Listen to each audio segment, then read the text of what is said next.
Now, the South African Municipal Workers Union and the Independent Municipal and Allied Trade Union have struck a wage deal with the South African Local Government Association.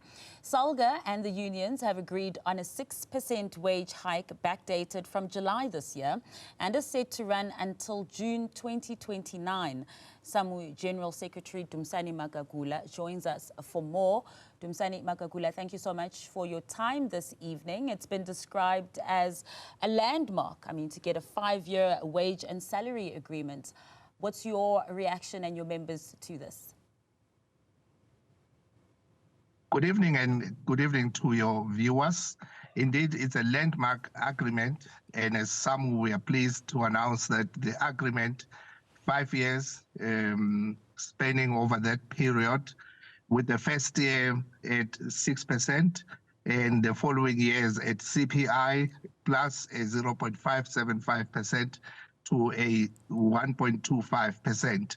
It gives us for the first time stability in the sector, but also ensures that municipal workers in the next 5 years, they're not going to receive anything less than the CPI. Instead, it will be CPI plus a further percentage to it.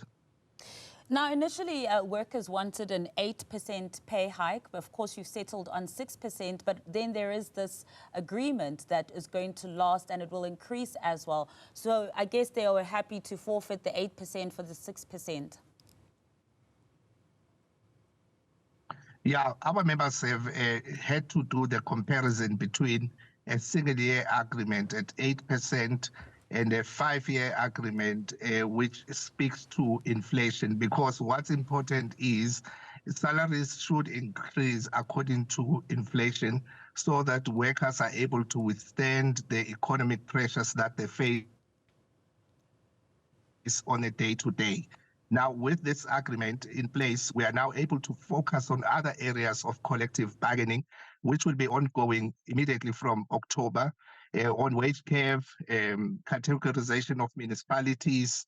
We still have to go and finalize an agreement on COVID-19 allowance, still not paid up to now, and many other areas that have been raised by our members. So the 8% could have been foregone. It was not the best decision to forego it, but also this decision is a more secure agreement that we have now achieved.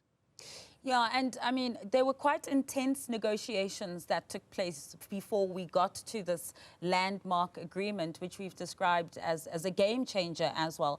If you could just take us into your privy, Mr. Magagula, of how intense those negotiations and the conditions of negotiating were. Yeah, parties were very far apart from each other when we started these negotiations. When we came on the table of the negotiation, the employer had come with a proposal that says there are municipalities which have to be excluded from the agreement. They wanted to exclude about 66 municipalities and claimed that they are financially distressed. And the intensity of the negotiation and the progress thereof came to where all municipalities now are included in this agreement and bound by it. And we had to confirm that indeed these municipalities, even those that may have been termed financially distressed, actually did budget for an increase, and we believe that they are going to afford this increase. Yeah, and I believe there also are other benefits as well to this agreement too. Workers who are earning less than 22,000 Rand will also get a once-off housing allowance of 2,000 Rand. There's also some benefits when it comes to medical aid. If you could just take us through more of what the agreement says. Yeah, on housing, this agreement enables a situation where municipal workers will have an access to home ownership. Firstly, in the first year of the agreement, all workers that receive a salary less than 22,000 rands will get a once-off assistance of 2,000 rands.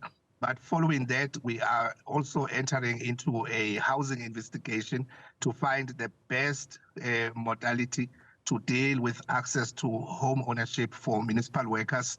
And with this agreement, we have also secured a system where the local labor forums are going to look at municipalities offering municipal workers service stands,